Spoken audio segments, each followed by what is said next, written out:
여러분들이 여기 오신 분들은 여러 타입이 있으실 거라고 생각을 해요.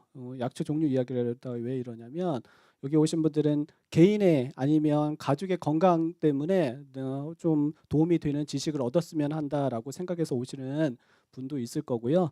그리고 여기 시흥이라는 곳이 이제 또 도농 복합 도시기도 하잖아요. 그래서 은퇴 후라든지 아니면 약초 산업이라든지 이쪽에 관심이 있어서 하시는 분도 있을 거고요.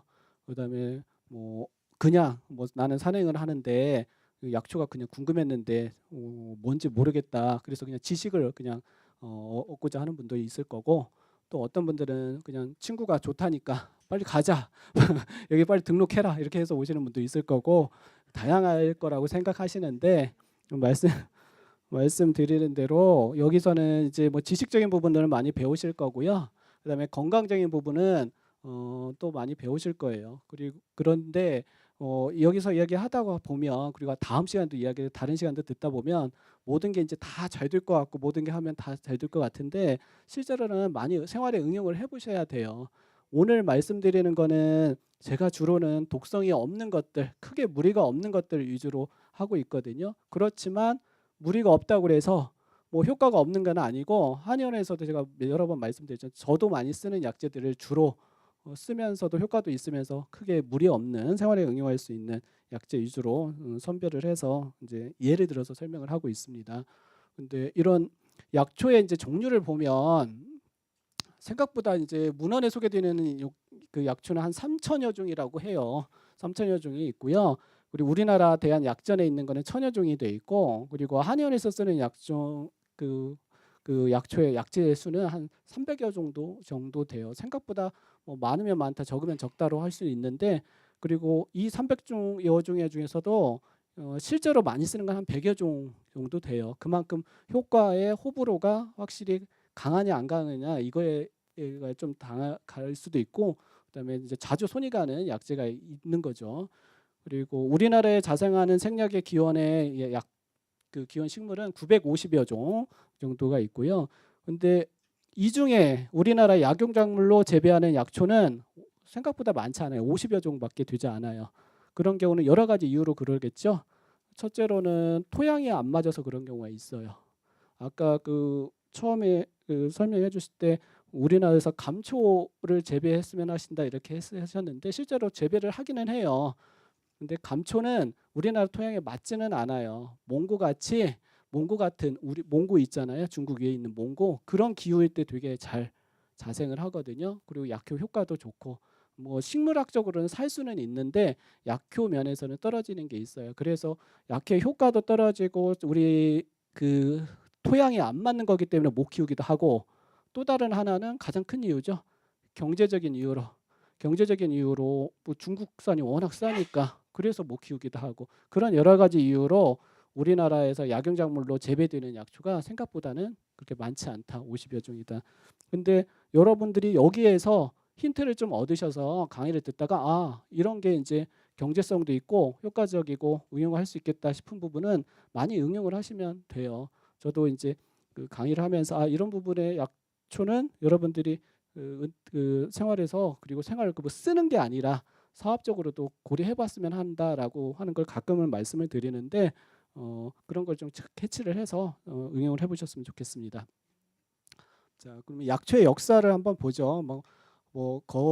거창하게 말을 했는데 약초의 역사는 모든 건 시작은 인류의 시작은 사실은 먹을 수 있는 것과 없는 거의 구별부터 시작을 했겠죠. 약은 이제 그 두 번째 문제고, 먹을 수 있는 거 없는 거, 어떤 원시인들은 뭔가를 먹고 사는 게 문제잖아요. 생존의 문제가 있었잖아요. 그래서 어떤 걸 먹었을 때는 괜찮은데 어떤 걸 먹었을 때는 옆에 있는 사람이 죽더라는 말이죠. 그러니까 처음에는 먹을 수 있는 거 없는 거의 구별부터 시작을 했어요. 그러다가 조금 먹고 살만하니까 그 구별이 되니까 그 다음에 사람들이 생각하는 게 아팠을 때 그거를 낫게 하는 걸 이제 고민을 했겠죠. 질병에 대한 고민이 이제 생긴 거죠. 질병에 대한 고민이 생기다 보니까 처음에는 시작은 이거였을 거예요. 어디 감기가 걸렸는데 우연히 뭔가를 먹었어요. 그랬더니 감기가 나은 거예요. 그래, 그러면 이게 감기 효과가 있나 보다라고 동네 사람들에게, 그리고 다른 사람들에게 전하다 보니까 그게 이제 관계는 뭐가 좋다라고 전해다 오고 그다음에 쓰다 보니까 효과적인 게 입증이 되고 이러면서 이제 하나둘씩 이제 질병에 대한 약초가 개념이 이제 생기기 시작했죠. 그런데 그렇게 오면 뭐가 문제가 있죠. 왜냐하면 그게 확실히 어떤 사람한테는 맞는데 어떤 사람은 안 맞을 수도 있잖아요. 그리고 그렇게 막연하게 나 감기 걸렸는데 이 풀도 먹어보고 저 풀도 먹어보고 이럴 수 없잖아요.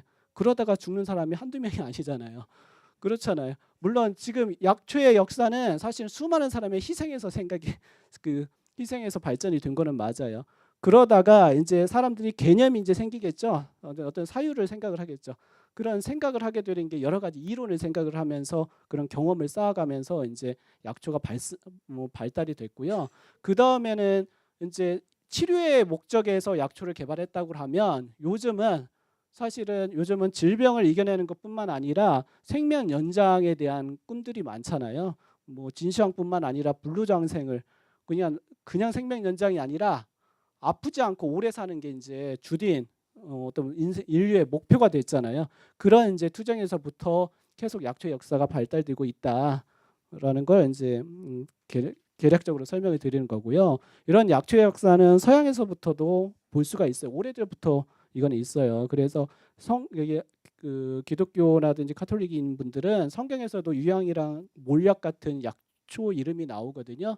이거는 수액이에요. 유향나무, 몰약나무는 수액인데 진통제의 대표적인 약재예요. 요즘도 진통제 한약재 중에 진통제에 쓸 수 있는 유향, 몰약을 쓰게 되는데 예전에 사람들이 또 통증에 대한 어떤 두려움도 있고 통증을 이겨내겠다는 생각이 많기 때문에 이런 성경에서도 볼 수 있을 정도로 예전에도 약초에 대한 개념이 상당히 많았다라는 걸 알 수 있고요. 중국의 역사라는 부분은 제가 이걸 외우실 필요는 없어요. 왜 외우실 필요는 없냐면 첫째 시험에 안 나와요. 시험에 저 안 냈어요. 그러니까 이거 혹시나 나오면 뭐 저는 안 냈으니까 그러니까 외우실 필요는 없는데 여기 약초 수업을 들었는데 우리가 기본적으로 이론적으로 약초에 대한 책에 대한 거는 이름이라도 기억은 이거 약초 책이구나라는 걸 기억이라도 해보시라고 제가 써놨는데 신농본초경이라고 아주 오래된 책이에요. 어떤 그 한의서에서는 약초에 대해서는 한약재에 대해서는 어떤 바이블 같은 역할을 하는데 그만큼 오래됐지만 그래도 체계적인 분류를 잘했던 게 이제 신농본초경이라는 게 있고요. 한번 들어만 보시고 그렇게 뭐 외울 필요는 없어요. 근데 상한론, 근계요략이라고 하는 이제 이게 좀 체계를 더 잡아간 거고요. 가장 중요한 게 이제 본초 강목이에요. 이 본초 강목은 뭐 상식 퀴즈에서도 많이 나오는데 이거는 얼마 안 됐죠. 명나라 때 그 본초를 체계적으로 백과사전처럼 약재 개별적인 걸 정리를 아주 잘 해놨던 거고 이게 지금까지도 계속 보충이 돼가고 있어요. 이런 본초 강목이라는 이시진 선생님이 만든 본초 강목이 이제 중국에서는 약초의 역사의 대표적인 책들이다. 한번 뭐 지나가는 걸로 한번 들으시면 돼요. 그리고 우리나라는 뭐 당구신화에서도 최초로 약초를 썼다는 게 보인다는 게 당구신화에 보면 공과 호랑이가 동굴 속에 들어가는데 그냥 밥을 먹어라 쌀을 먹어라 이렇게 할 수도 있잖아요. 근데 그게 아니고 쑥과 마늘을 썼다는 거죠. 쑥과 마늘이라는 게 특별한 뭔가의 의미가 그냥 나오지는 않았을 거다. 어떤 약의 이름, 어떤 동물이 사람으로 바뀔 수 있는 뭔가 뭐 효과가 있으니까 그 수많은 그 먹을 것 중에 쑥과 마늘을 했을 거거든요. 그렇게 쑥과 마늘이 나왔다는 거는 그만큼 예전에도 약에 대한 개념이 있었을 거다. 우리나라도 그거를 알 수가 있고요. 우리나라는 중국의 영향을 많이 받아서 당연히 이제 그 약초의 문화가 발달됐는데 특징이 좀 특이한 특징이 있어요. 그때는 우리나라가 중국의 영향을 많이 받았지만 우리 지금처럼 교류가 잘 안 됐겠죠. 교류가 안 되면 어떻게 해야 돼요? 중국에 있던 거에 어떤 약을 쓰고 싶다. 예를 들어서 당귀를 쓰고 싶다라고 하는데 우리나라는 그 똑같은 게 없단 말이에요. 그럼 우리나라에서는 그 당귀의 역할과 비슷한 아니면 생긴 게 비슷하든 효과가 비슷하든 그 비슷한 걸 쓰게 된다는 거죠. 그 나라에서는 아주 그걸 중요하게 생각했어요. 나라에서 가장 그 정치를 할 땐 가장 1순위가 먹고 사는 게 문제잖아요. 경제의 문제잖아요. 그 다음에 두 번째가 뭐예요? 복지잖아요. 복지의 가장 큰 부분은 예전에는 의료겠죠. 우리나라 백성들이 편안하게 하려면 의료가 발달되는데 그거를 국가적인 차원에서 중국에 없는 걸 그거 유사하거나 효과 비슷한 걸 우리나라 고유의 거를 발견해봐라 찾아봐라 해서 이제 향약이라는 게 나온 거예요. 향약. 향약이라는 게 중국과 유사한 그리고 효과적으로 비슷한 우리나라만의 고유한 약을 이제 찾아서 향약이라는 게 이제 나온 거고요. 이 이야기를 하는 이유 중에 하나가 아까 잠깐 언급드렸지만 하수오 이야기 나왔었잖아요. 하수오. 하수오는 원래 지금 작년에 썼던 백화수라고 하는 거는 중국에는 없어요. 있는데 약으로 쓰지를 않아요. 근데 원래는 적하수를 원래는 썼는데 우리나라 사람들이 적하수를 쓰지를 못하니까 잘 안 자라니까 그거와 유사한 효과가 있는 거를 이제 찾아본 거예요. 그래서 이제 그거와 비슷하게 생긴 이제 그 은조롱 큰조롱이라고 하는 백화수를 이거 하수라고 생각을 하고 우리나라에서는 하수 대용으로 적하수 대용으로 쓴 거예요. 그러면서 이제 발달이 된 건데 그것도 일종의 향약이라고 할 수 있어요. 당귀도 중국 당귀, 우리나라 당귀가 틀려요. 유사하지만 효과가 조금씩 틀려요. 그런 것처럼 우리나라 고유의 향약 문화가 발달됐다. 그리고 또 다른 그 중요한 거는 이제 동의보감 뭐 너무나 잘 아시니까 동의보감은 우리나라 의학이라든지 중국 의학을 좀 집대성한 거라고 보시면 되고 가장 특이한 건 동의수세보원이라고 해서 사상 체질이 있죠. 중국에는 없는 우리나라만 독특한 개념이 있습니다. 이게 우리나라 약초의 역사라고 보시면 되고요. 그다음에 우리나라 한의학 특성은 뭐 이렇게 쭉 써놨어요. 제가 뭐 한의학 홍보대사는 아니지만 한번 읽어보시라고 이렇게 써놨고요. 그다음에 약초의 발견 및 발전 비슷한 내용이 이제 계속 이어져 가는데 처음에는 말씀드린 대로 경험에서 시작했겠죠. 직접 먹어보고 어떤 게 효과가 있냐 없냐 이걸 이제 판단을 했을 거고요. 처음에는 우연히 경험한 거에서부터 시작이 됐겠죠. 우연히 먹었더니 속이 편해지더라. 우연히 먹었더니 감기가 좋아지더라. 그러면서 이제 경험이 쌓여서 이제 됐는데 그렇게 되면 너무 확률이 떨어지니까 사람들도 이제 점점 머리가 좋아지고 생각을 하니까 확률이 높은 걸 생각한 거죠. 약초의 선택을 할 때 나는 감기 걸렸는데 이것도 먹어볼까 이게 아니라 이게 왠지 감기에 좋을 것 같아. 이게 맛이 아까 제가 시큼한 맛 말했는데 신맛이 나는 거 보니까 이거 먹으면 뭔가 몸이 더 좋아질 것 같아. 뭐 보충이 될 것 같아. 이렇게 사유를 하고 생각을 한 거예요. 생각을 하다 보면서 그런 약초의 어떤 경험을 쌓는 거죠. 그래서 약초의 선택할 때 모양, 색깔, 그다음에 맛, 성질 등을 이제 유추를 하는 거죠. 여러 가지 이론을 이제 통해서 그 대표적인 이론이 이제 철학과 연결해서 약초는 이제 음양관이라고 그다음에 기민론이라고 장부론이라고 하는 이런 철학과 연결해서 이제 약초 효과를 경험해보고 정리를 해가는 시기를 이제 겪는 거죠. 뒤에 나와요. 이제 기민론이라든지 장부론 같은 경우는. 그래서 이제 약초의 모양을 보고 이렇게 하기도 하고 색깔, 약초의 맛을 보고 하는데 약초의 맛을 먼저 볼게요. 약초의 맛. 맛마다 다 맛에 따라 효과가 어느 정도 방향성이 있어요. 항상 다 그런 건 아니지만 단맛은 여러분들 초콜릿 생각하면 돼요. 여러분들 피곤할 때 물론 커피 드시는 분도 있지만 초콜릿 같은 거 드시면 좀 몸이 빨리 회복이 된다고 하잖아요. 그리고 좀 몸이 이완이 되고 기분 안 좋았을 때 초콜릿 드시면 단 거 먹으면 좀 편안해진다고 그러잖아요. 단 거 드시면 좀 몸이 이완이 돼요. 그리고 조화롭게 되고 감초도 몸을 좀 조화롭게 만들고 약을 조화롭게 만들잖아요. 그런 단맛은 이제 조화롭게 만들고 몸을 편안하게 해준다, 이완을 시켜준다라고 보면 되고요. 그다음에 쓴맛은 여러분들 한의원 약들 많은 부분에서 쓴 게 많죠. 근데 쓴맛이 들어가는 건 대부분 염증을 없애주는 거예요. 열을 꺼주는 약들이 많아요. 쓰면 약이다 이런 표현을 하는 건 되게 대부분 예전에 약 드신 경우는 보약을 드시는 경우도 있지만 대부분 병을 치료할 때 병 중에서 염증이 있었을 때 그랬을 때 치료할 때 이제 쓴맛인데 쓴맛은 열을 꺼주는 역할을 해요. 대표적인 게 황금, 황련, 황백 이런 그 좀 노란색으로 된 것들이 있는데 쓴맛은 열을 꺼주는 역할을 하고요. 그다음에 신맛은 아까 여러 번 강조했죠. 시면 수렴을 한다고 그랬죠. 거두어 드린다고 그랬죠. 뭐 레몬이라든지 뭐 오렌지 이런 거 연상했을 때 그 느낌을 생각하시면 어렵지 않겠죠. 그다음에 짠맛은 대표적으로 예를 들면 배추만 생각하면 돼요. 여러분 배추 김장할 때 소금 뿌리죠. 그러면 배추가 어떻게 돼요? 물론 절여지고 연해지죠. 부들부들해지잖아요. 짠맛은 딱딱하게 굳어져 있는 걸 연하게 해줘요. 그러면 우리 몸에서 딱딱하게 굳어져 있는 게 뭐가 있을까요? 근육도 딱딱해질 수 있죠. 근육통 있을 거나. 그리고 배에 심하게 딱딱한 게 있으면 장에 딱딱한 게 있으면 그다음에 숙변이 될 수도 있고 그다음에 이런 종양 같은 경우도 딱딱하잖아요. 뭔가 딱딱한 걸 굳어져 있는 걸 부드럽게 만들어주는 게 이제 짠맛이에요. 뭐 여기 같은 경우 뭐 그 종양 임파선이 부어 있을 수도 있고 뭐 갑상선이 부어 있을 수도 있고 그런 게 있잖아요. 갑상선에 좋다고 하는 게 다시마 있잖아요. 다시마 같은 경우도 짠맛을 내잖아요. 해초 이런 것도 다 쓰거든요. 딱딱하게 굳어지는 걸 풀어주는 역할을 하는 게 그리고 종양 같은 거 풀어주는 역할이 짠맛을 주로 많이 내요. 대략적인 이제 방향성을 말하는 거예요. 근데 이제 이렇게만 하면 좀 재미없으니까 문제를 한번 낼게요. 이거 이제 사진을 보고 이거 어느 뭐에 효과가 있을 건지 한번 맞춰보는 거예요. 그렇죠. 모양이 이거는 뭐 모양이 심장 모양 닮았잖아요. 그래서 심장 이게 세신이라고 하는 거거든요. 세신이라고 하는 풀인데 심장 모양을 닮았기 때문에 이게 강심작용을 해. 심장의 기능을 강하게 소통을 시켜드려요.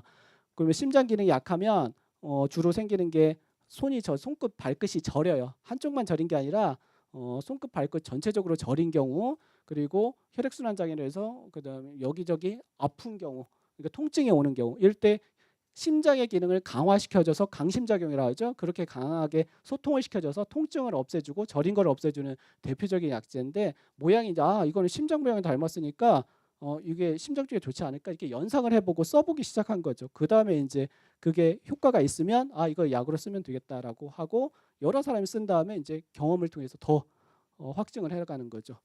근데 여러분들이 산에 가시면 사실 이렇게 심장 모양으로 생긴 거 되게 많아요. 그러면 모든 게 다 심장에 좋냐? 그거는 아니고 그런 여러 가지 확률상에 이런 심장 모양 닮았으니까 이 심장에 좋지 않을까라고 생각해보고 써봤더니 그 중에 유효한 게 이제 있더라라고 하고 이제 확률상 높아진 거죠. 그래서 이제 정리가 돼가는 거죠. 단순히 닮았다고 다 쓸 수는 없고 뭐 예를 들어서 닮은 거 쓰는 경우 대표적인 게 우리 그 콩은 우리 오장육부 중에 뭐를 닮았을까요? 콩팥, 신장 닮았죠? 그래서 콩 같은 경우 검은 콩 같은 경우는 신장에 되게 작용을 많이 하거든요. 모양이 닮았으니까 신장 쪽에 좋겠다라고 생각하고 실제로 써보면 효과도 영향을 주게 되고요. 그런 경험과 유추와 생각을 유추라고 해야죠. 정확하게 보면. 그리고 다음 문제 이거 뭘까요? 아시는 분 많이 아시는데 우술이죠. 우술. 다들 잘 아시고 있어요. 여기는 우술. 소무릎팍이라고 하죠. 소무릎팍. 소무릎을 닮았다고 그래서 이제 소무릎팍을 써요. 그러면 이건 어디에 좋을까요? 당연히. 그렇죠. 관절에 좋겠죠. 이거 소무릎같이 생겼는데 소무릎이 어때요? 평생 일을 하죠. 죽을 때까지 일을 해도 그렇게 잘 쓰잖아요. 그러니까 이거 보면 관절에 좋겠구나라고 쓰게 되죠. 근데 우술은 여기를 쓰는 거는 아니에요. 물론 뿌리를 써요. 뿌리를 쓰는데 저 가지가 저렇게 생겨 보니까 관절에 좋겠구나 이렇게 생긴 모양을 보고 유추를 한다는 거죠. 그다음에 이걸 좀 사진이 좀 명확하지는 않는데 이거는 그 고사리예요. 고사리 종류인데 이거는 고비 그런 라인인데요. 이거는 금모구척이라고 해요. 이 사진을 보면 금모구척 그 한자 보시면 개구에 척추 척자거든요. 개뼈다귀 개 척추를 닮았다라고 보는 거예요. 여기가 자세히 보면 개 척추를 좀 닮았거든요. 그래서 개 척추를 닮은 거 보니까 이게 뿌리줄기인데 개 척추를 닮은 거 보니까 이거는 어느 질환에 쓸 수 있겠다. 그렇죠. 척추 요통 질환에 대표적으로 써요. 디스크 있거나 좌골신경통 있거나 허리 안 좋았을 때 이 금모구척이라는 걸 쓰게 되거든요. 개 척추가 되게 유연하잖아요. 개 척추를 닮았으니까 이렇게 쓰지 않을까라고 예상을 하고 썼더니 그 방향으로 이제 나오더라 이렇게 그리고 그걸 정리를 한 거죠. 그다음에 이거는 이 나무를 쓰는 게 아니라 가시를 써요. 가시 조각자라고 해요. 뾰족뾰족 아닌 가시는 어디에 쓸까요? 주로 가시는 뭐 어딘가가 막혀 있는 걸 살짝만 돼도 뚫어주죠. 막힌 걸 뚫어주는 역할을 해요. 예전에는 우리가 종기 나면 예전 종기 치료가 되게 어려웠거든요. 워낙 세균의 발달도 많고 이렇게 소독 문화가 제대로 발달이 안 됐기 때문에 종기가 되게 많이 나서 그것 때문에 문제되는 경우가 많았는데 종기가 마지막에 환웅이 돼서 농이 생겨서 이게 터져 나와야 하는데 터져 나오지 않았을 때 이 마지막 그 터지는 역할을 해주는 게 이 조각자라고 하는 이걸 쓰거든요. 종기 때도 쓰고 요즘에 쓴다 그러면 코 막히는 경우 있죠. 축농증, 코 막힘 있었을 때 이 조각자가 들어가면 막힌 걸 뻥 뚫어주는 가시처럼 뚫고 가는 어떤 모양을 보고 모양의 형상 그런 기상을 보고 이제 약을 쓰게 되는 거고 약효가 있는 거죠.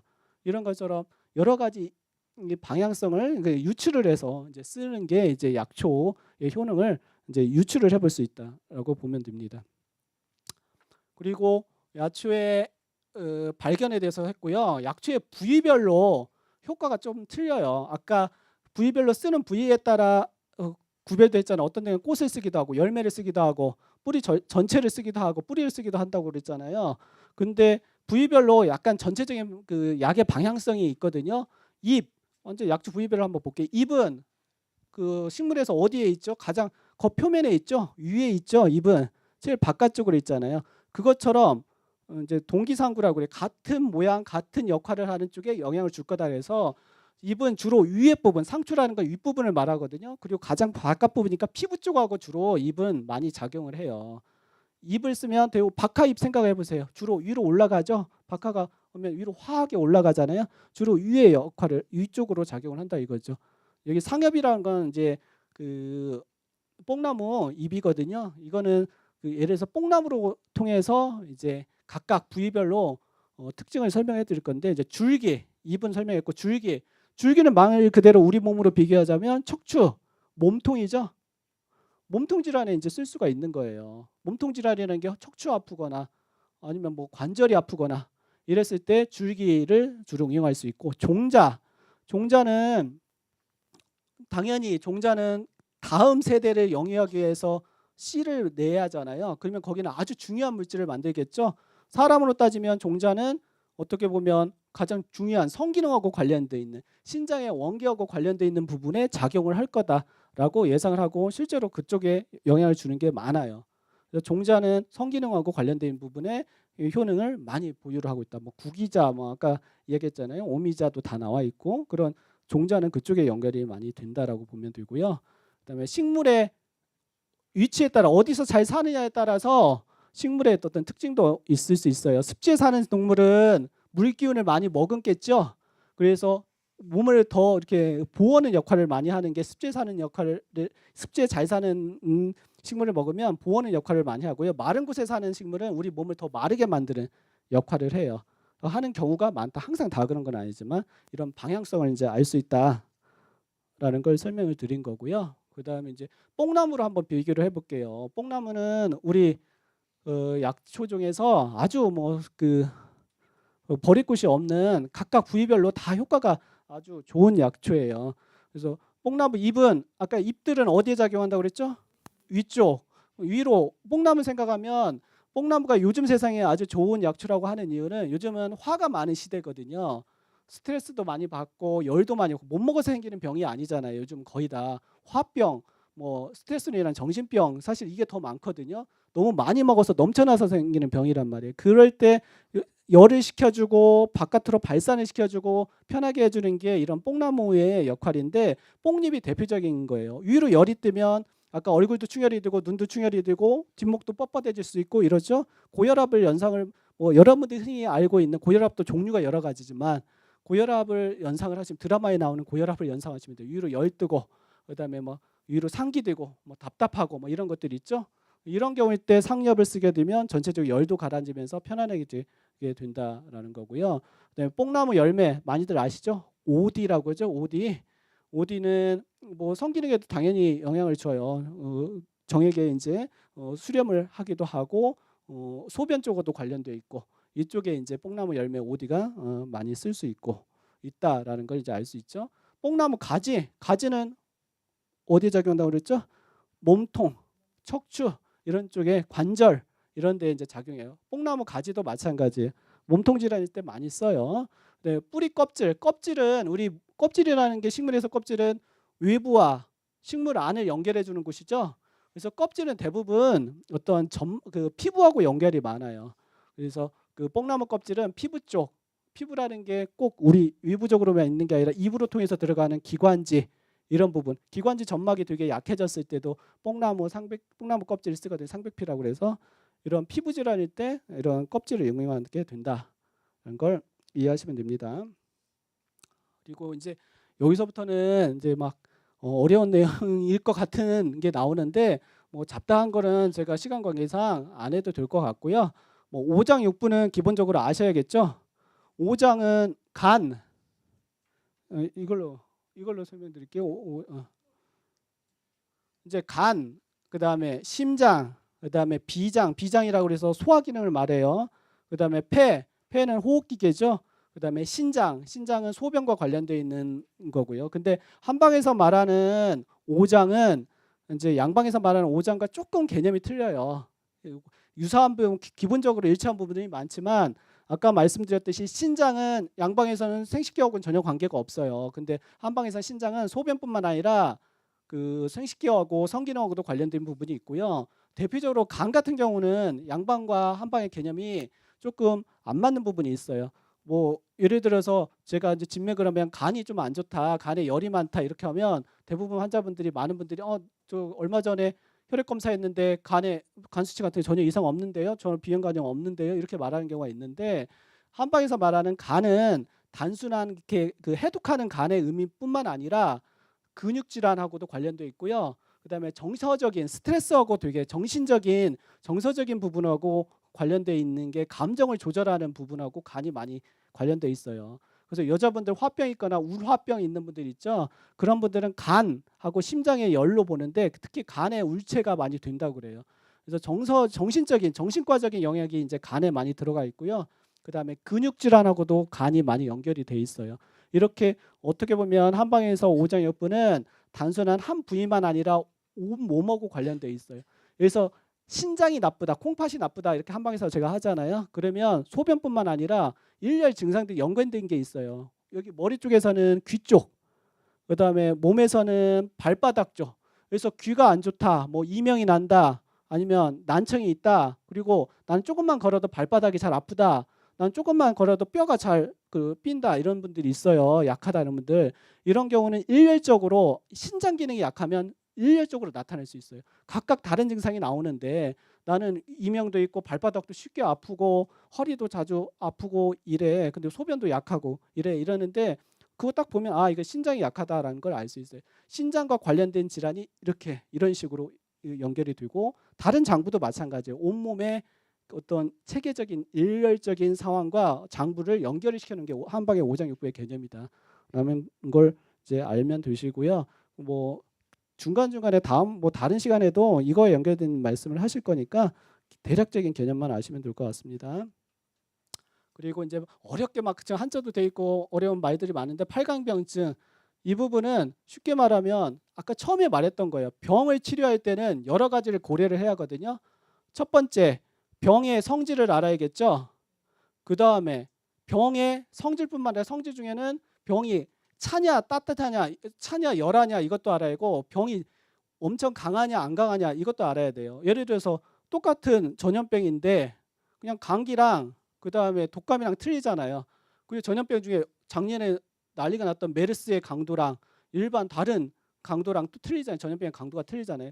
그 강도에 병의 강도 내지는 사람의 강도에 대한 걸 이제 음양, 허실, 한열, 표리라고 해서 병의 위치, 병의 성질, 병의 양상 이런 걸 이제 구체적으로 분류를 해서 표현한 게 이제 팔강병증이라는 거고요. 그냥 그렇다 이런 게 있다라고만 아셔도 충분하세요. 그 중간중간에 계속 강조하니까 이거와 비슷한. 이거와 더불어서 이제 한약제는 한약의 성질을 꼭 알아야 한다고 그랬죠. 각각 약초에 대한 성질을 알아야 되는데 그거에 대한 이론을 이제 설명을 드릴 거예요. 이게 가장 중요한 거니까. 한약 이론을 보면 크게 사기라고 해요. 사기. 이거는 시험에 나올까요? 안 나올까요? 예? 이거 나올 수 있어요. 저는 이거는 만약에 뭐 시험을 아마 제가 그 기초 문제에서 냈을 건데 시험 나오라고 이거 들으시라는 게 아니고 이거는 잘 보라는 게 아니고 이거는 가장 기본이 되는 거예요. 약체에 대해서. 뭐냐면 사기라는 게 네 가지 성질이라는 거예요. 그 성질을 뜨겁냐 아니면 따뜻하냐 아니면 너무 지나치게 차냐 약초가 그리고 아니면 서늘하냐, 이걸 네 가지 분류를 나타낸 거예요. 그러면 그거에 각각에 대한 특징이 있는 거죠. 보면 이렇게 표현을 했어요. 여기가 이제 중간선이에요. 중간선 보시면 요 왼쪽으로 가면 이제 찬성 점점 차지는 거예요. 이쪽으로 가면 점점 뜨거워지는 거예요. 약의 성질이, 그 종류들이. 그러니까 음식은 여기 가운데를 중심으로 닭고기, 돼지고기 써 있잖아요. 닭고기는 조금 서늘한 거고 닭고기는 조금 열한 거거든요.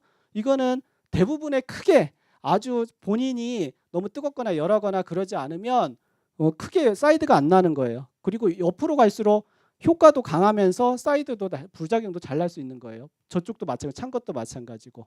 그래서 뜨거운 거는 당연히 뜨거우면 어때요? 위로 열이 뜨겠죠? 흥분하고 그다음에 땀도 내겠죠? 뜨거운 약물들의 성질은 이렇고요. 따뜻한 거는 인상 같은 게 대표적이죠. 몸을 보호하고 완화시키는 역할을 하고, 서늘한 거는 수렴시켜요. 맹문동 같은 경우 대표적이죠. 그리고 보음, 혈액을 보충해주고 음적인 걸 보충해주고, 찬 거는 당연히 열한 걸 식혀주겠죠. 이런 역할을 하는 이제 각각의 음식과 약의 어떤 네 가지 성질이 있고, 그거에 맞춰서 본인의 몸과 비교를 해서, 그리고 병과 비교를 해서 약을 쓰면 된다라는 거예요. 여기서 이제 주의할 게 딱 있어요. 아까 이거 뭔지 아시는 분 있나요? 혹시? 이게 모양이 그 서양의 각시 투구꽃 있죠? 투구랑 닮아서 이게 투구꽃이라고 하고요. 각시 투구꽃이라고 그래요. 초호라고 하거든요. 여러분들 방송에 보면, 제가 보면 1년에 한두 번은 꼭 방송에 나와요. 이게 좋은 약초라고 해서 나오는 게 아니라 사고가 나서, 이게 시골 같은 데 보면 할머니들이 이거 관절염에 진짜 좋은 거다라고 해서 소주에 타서 드시는 분도 있거든요. 그래서 이거 드시고 신경에 마비가 와서 사망하는 경우가 많아요. 작년 8월인가 9월에도 40대 50대 부부가 죽었는데, 그 사인을 보니까 초호를 그 복용을 해서 죽은 경우거든요. 사망한 사건이거든요.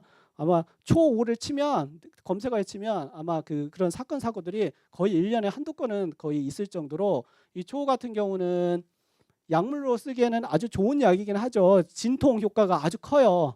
그리고 배를 따뜻하게 하고 온몸을 따뜻하게 만들고 진통 효과가 아주 좋은 약인데, 그렇지만 아주 위험한 약이에요. 그러니까 이건 절대로 여러분들이 누가 이거 좋더라, 관절염에 좋더라 해서 이 이야기를 뭐 권유를 받는다면 민간에서는 안 쓰는 게 좋으세요. 이거는 쓰면 효과도 강할 수 있지만 부작용이 있을 때는 감당을 못 하거든요. 이거는 좋고 안 좋고 뭐 설사하고 이 정도의 개념이 아니라 마비가 오고 생명에 지장을 있을 수 있기 때문에, 초호는 이게 그 사약의 성분이잖아요. 사약 성분이거든요. 이게 부자초호가 거의 같은 종류거든요. 사약 성분이기 때문에 진통 효과는 아주 뛰어나지만 항상 주의해야 할 거다라는 걸 꼭 기억을 하셔야 돼요. 이건 아셔야 돼요, 무조건. 그리고 이런 것처럼 약초가 열하냐 서늘하냐에 따라서 써야 한다. 그 구별을 꼭 해야 한다는 거고요. 오비, 이건 아까 했던 것 그대로 반복해요. 5가지 맛의 각각의 특징을 말을 한 거죠. 신맛은 또 강조하지만 수렴한다고 그랬죠. 거두어들인다고 그랬죠. 그래서 대표적인 게 오미자, 산수유, 오배자. 오배자라는 오배자 이제 나무에 있는 벌레 집이에요. 근데 되게 시큼하거든요. 이 야뇨증이 있을 때 많이 써요. 여자분들 뭐 방광염 있거나 야뇨 있을 때 많이 쓰는 게 이제 오배자라는 게, 이제 신맛은 어쨌든 수렴을 한다. 쓴맛은 열을 꺼준다. 여러분 보약 드시면 맛이 어때요? 써요? 보약 예를 인삼 드시면 물론 씁쓸하지만 뭐 아주 못 먹을 정도 쓰지는 않잖아요. 아주 쓴 거, 정말 고약하게 쓴 맛들은 대부분은 이런 열을 꺼주는 게 많고요. 오히려 입맛은 좀 뭐 여러 가지 표현은 뭐 쌉소름하다 이렇게 표현도 하고 다양하게 표현하지만 조금 단맛이 나거든요. 단맛이, 인삼 같은 건 단맛이 나는데 감초나 입맛 같은 경우는 감초나 그런 경우는 인삼 같은 경우 단맛이 나니까 몸을 보호하고 이완시키고 편하게 해주고 조화시켜줄 때는 이 단맛이 쓰게 되고요. 매운맛은 뭐 떡볶이 생각하면 되죠. 뜨거운 걸 먹었을 때 매운 걸 먹었을 때 생각하면 되죠. 위로 열이 뜨게 하고 땀을 흘리게 하고 그렇게 하죠. 그래서 감기 초기에 뭐 소주에 뭐 그 고춧가루 타서 드시라고 하잖아요. 민간에서 그냥 뭐 속된 표현으로, 그거는 감기가 겉에 있는 찬 기운을 밖으로 발산을 시킬 때 쓰는 건데, 뭐 항상 그 치료가 뭐 이게 맞는 건 아니지만 일부분은 뭐 맞을 수도 있어요. 사람에 따라서. 그게 그 말은 뭐냐면 어쨌든 중요한 게 매운 거는 밖으로 발산시켜 줄 때, 흥분을 시켜 줄 때 많이 쓰고 짠맛 아까 말했죠? 짠맛은 딱딱한 걸 배추 생각하라고 그랬죠? 딱딱한 걸 부드럽게 해준다라고. 그래서 해조 공포 이게 다시다 뭐 이거예요. 해조. 그리고 이제 한약 이론 중에 어 뭐 이제 승강 부침 뭐 이런 게 있는데요. 이거는 약에 작용하는 부위예요. 약이 약마다 그래서 박하잎, 국화잎 드시면 위로 주로 작용한다고 그랬잖아요. 그리고 약마다 작용하는 방향이 틀리는 거예요. 위로 끌고 가는 약이 있고 우슬처럼 우슬 같은 경우 대표적인데 아래로 끌고 가는 게 있고 뭐 작용하는 방향에 따라서 위로 올라가냐 아래로 내려가냐 그런 약물의 성질을 위 아래 그다음에 밖으로 퍼지냐 안 퍼지냐 이걸로 구별을 해놓은 거예요. 여러 가지 이야기를 썼지만 그 약의 성질이 그렇다라고 보시면 돼요. 이걸 굳이 외울 필요는 없어요. 그냥 약을 구체적으로 쓸 때는 이렇게 약초를 하려고 하면 이런 걸 알아야 한다라는 거고요. 그리고 이제 중요한 게 이제 여러 약초를 하다 보면 이 약초는 아까 오미자 이야기를 하면 뭐 폐하고 신장에 주로 작용한다고 하잖아요. 약마다 작용하는 장부들이 다 틀려요. 아까 구기자는 주로 간에 작용한다고 그랬죠. 산수유는 신장에 주로 작용한다고 그랬죠. 오미자는 폐하고 신장에 작용한다. 그런 어디 장부에 작용하는지를 알면 이 약초는 대략 이러이러한 성격이 있거나 성질이 있겠구나라고 알 수가 있는 거예요. 그래서 보통 약초의 효능을 말할 때는 이게 아까 사기라고 그랬죠. 이게 따뜻하냐 아니면 차냐 아니면 서늘하냐 아니면 서늘하지도 차지도 않느냐 이런 사기의 그 약의 성질도 말을 하게 되고요. 그 약이 작용하는 장부가 어느 장부냐를 꼭 표시하게 돼 있어요. 대부분 한약재에는. 그걸 보면 대략적으로 약이 가는 방향을 알 수 있다라는 거죠. 그리고 보사는 몸을 보호하거나 이제 사는 이제 강하게 치거나 하는 건데 보약 같은 경우 대부분이고 보약이냐 아니면 염증 같은 걸 강하게 치느냐 이런 걸 구별을 해야 한다는 거죠. 그 다음에 이제 보면 제가 조금 빨리 나갔는데 껍질 열매 이제 뿌리 이제 우리가 여러분들이 산행을 하시잖아요. 산행을 하시고 이제 다른 데에서 이번에 뭐 산행도 하실 수도 있고 여러분들이 직접 산에 가셔서 캘 일이 또 많이 있을 수도 있잖아요. 거기서 혹시나 뭐 그 한번 읽어보시라고 제가 이렇게 써 있는데 약재도 채취할 시기가 다 중요한 시기가 있어요. 아까 어떤 분 목련 이야기를 하셨는데 목련 아까 신이와 이야기를 했었죠.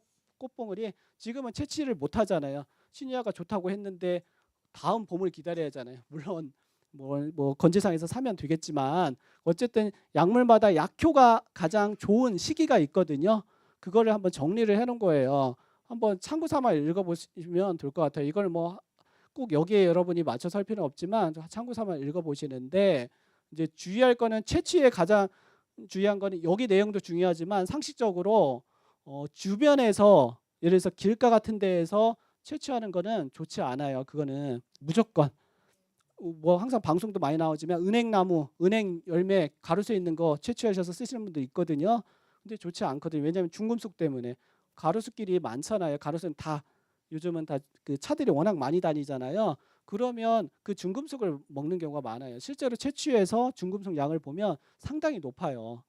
저도 이제 가끔 보면 한 4, 5년 전에 아까 민들레 이야기했지만 이렇게 산책을 하는데 아파트 근처에 산책하는데 막 봉다리 검정 봉다리 하나 들고 등산복 입은 아줌마가 그 뭔가를 캐가더라고요. 봤더니 민들레예요, 민들레. 근데 그 옆에는 큰 도로가 흘러가거든요. 큰 도로가 지나가고 차들이 많이 지나다니는데 그런 데서 채취한 민들레는 좋자고 먹는 게 아니고 오히려 독이 더 많을 수 있고 중금속 오염이 많이 되니까 그런 것 채취는 무조건 안 하셔야 돼요. 그리고 깊은 산에 가셔서 채취를 한다든지 그렇게 하셔야 할 것 같습니다. 그리고 대표적인 게 또 얼마 전에 어떤 분은 그 또 유행했던 게 부평초라고 해서 우리말로 하면 개구리밥 있어요. 개구리밥. 개구리밥이 어디 또 방송에 나왔나 봐요. 아토피에 좋다고 맞아요. 아토피에 좋다고 개구리밥을 이제 4월 달이나 5월 달에 물어봤을 거예요. 그거 채취해도 되냐? 채취 시골 가는데 그 채취해도 되냐라고 물어보시더라고요. 그래서 제가 안 된다고 그랬죠. 왜 그랬을까요? 그렇죠. 맞아요. 농약이 많기 때문에 부평초가 그 개구리밭 같은 경우는 농약을 쳤을 때 바로 죽지 않는 경우가 많다고 그러거든요. 되게 강하기 때문에 오히려 농약이 되게 시골에서는 요즘은 어쩔 수 없이 많이 치는 경우가 많잖아요. 그런 시골 같은 데에서 그걸 잘못 채취했을 때는 문제가 돼요. 그런 경우는 무조건 주의를 하셔야 돼요. 그러니까 농약의 유무를 꼭 따져보셔야 하고 또 흔하게 여러분들 귤 껍질 말려서 많이 쓰시죠? 귤 껍질 같은 경우도 마찬가지예요. 유기농 그런 경우는 유기농을 쓰셔야 돼요. 껍질을 쓸 때는 알맹이 쓴 거야 뭐 유기농은 너무 비싸니까 다 드실 수 없지만 워낙 농약 처리가 많고 그다음에 그 상하지 말라고 여러 가지 처리를 하잖아요. 상하지 말라고 그런 거는 껍질을 쓰면 오히려 더 중금속이 오염되니까 써서는 안 된다는 거고요. 대표적으로 이제 뭐 한두 가지만 제가 볼게요. 껍질을 약재로 쓰는 경우에는 대부분 봄에 채취하는 경우가 많아요. 겨울이랑 봄에 이제 물이 한참 올라오는 잖아요. 초봄에 물이 한참 올라올 때 그때 채취하는데 대표적인 게 이제 유금피라고 되어 있는데 유금피가 한자 한약명으로 유금피고 여러분들이 잘 아시는 느릅나무예요. 느릅나무. 느릅나무가 유금피인데 이거 많이 쓰죠. 유금피 어디에 쓰나요? 많이들 쓰는데 비염에 쓰기도 하고 위장에 쓰기도 하고 유금피를 쓰시면 보시면 아시죠? 끈적끈적하죠? 끈적끈적한 효과가 있어서 점막 질환이 있을 때 상처를 빨리 회복시켜주는 아주 좋은 약이에요. 유금피가. 근데 모든 뭐 소화에 좋다고 해서 다 좋은 게 아니라 뭐 소화가 안 되는 소화 불량일 때 유금피를 쓰면 그거는 별 효과가 없어요. 그래서 위염이 있거나 뭐 위궤양처럼 쓰라리고 상처가 나서 그랬을 때 궤양이 있거나 이랬을 때 어딘가 모르게 상처가 났을 때 그리고 염증이 생겼을 때 코도 마찬가지예요. 아까 말씀드렸던 그냥 단순한 뭐 그 맑은 콧물 줄줄 나거나 재채기 하는 그런 콧물일 때 유분피를 쓰는 게 아니고 축농증이 있거나 농이 있었을 때 비염이 어떤 염증이 있었을 때 심할 때 그랬을 때 쓰는 게 이제 느릅나무예요. 그 구별을 하셔야 하고 그다음에 이제 참고삼아서 지금 물풀의 나무가 있거든요. 여기 보면 물풀의 나무 있죠. 물풀의 나무도 민간에서 가끔 쓰실 때가 있어요. 혹시 쓰신 분 있나요? 물풀의 나무 아시는 분? 물풀의 나무는 통풍 질환일 때 많이 써요. 통풍이라고 해서 요산이 체내 그 혈액 내에 너무 많게 되면 관절이 이유 없이 갑자기 퉁퉁 붓게 되는 경우가 있거든요. 근데 통증이 엄청 심해요. 그래서 통풍일 때 물풀의 나무 같은 경우는 요산의 수치를 많이 떨어뜨려 그러니까 소변에 그다음에 노폐물의 배설을 잘 시켜줘서 통풍에 쓸 수 있는 아주 뭐 기묘한 뭐 민간에서도 많이 쓰고 저희 병원에서도 많이 쓰고 있는 약재 이런 껍질류는 어쨌든 봄에 물이 올라올 때 쓰는 게 좋다라는 거고요. 나머지는 한번 쭉 읽어보시면 될 것 같아요. 그다음에 이제 약재 말리는 법 뭐 이거는 실제로 말려서 쓰기에는 좀 어려운 부분이 있는데 실제로 해보시겠다는 분들은 한번 참고 삼아 보시라고 이렇게 써놨고요. 그러면 말리는 이유가 뭘까요, 여러분들? 그렇죠. 오래 보관하기 위해서 말려야 오래 보관. 왜냐하면 썩으니까 수분이 많으면 썩으니까 여기 약초를 건조하는 이유 중에 가장 거는 예전에는 오래 보관하기 위해서 썼어요. 근데 약초를 말리게 되면 어떤 독성 물질이 벤조닐 화학물이라고 그래서 독성 물질이 밖으로 많이 빠져나가요. 여러분 시골에서 가시면 피부 민감한 분들은 풀 같은데 맨살에 닿으면 막 올라오죠. 막그 풀독 오른다고 하죠. 그런 것처럼 그냥 생 것들은 되게 약간 독성이 있을 수 있어요. 그래서 대부분 말려서 써야 독성이 좀 없어지는 경향성이 있어요. 그렇지만 너무 과하게 말리거나 아니면 너무 오랫동안 두어서 좋지 않은 것들이 있어요. 그런 경우. 예를 들어서 꽃 같은 경우 있죠. 지나치게 잎 같은 경우. 뭐 향이 많이 나야 좋은 거. 박하 같은 경우는 향이 나야잖아요. 근데 그거를 너무 오래 말리고 그다음에 너무 오랫동안 두고 쓰면 향이 안 나는 그 박하 같은 경우는 쓸 이유가 없잖아요. 향이 나는 건 그 향을 보존하기 위해서 말려서 향이 그 향이 날 정도의 며칠 안 돼, 그러니까 얼마 안 지나지 않은 걸 써야 할 때는 그렇게 오래된 걸 묵혀서 써서는 안 되지만 대부분은 이렇게 말려서 오래 보관도 하고 독성을 없앴을 때 이렇게 쓴다라고 보면 됩니다. 그다음에 이상으로 오늘 수업은 이렇게 먼저 마쳤는데요.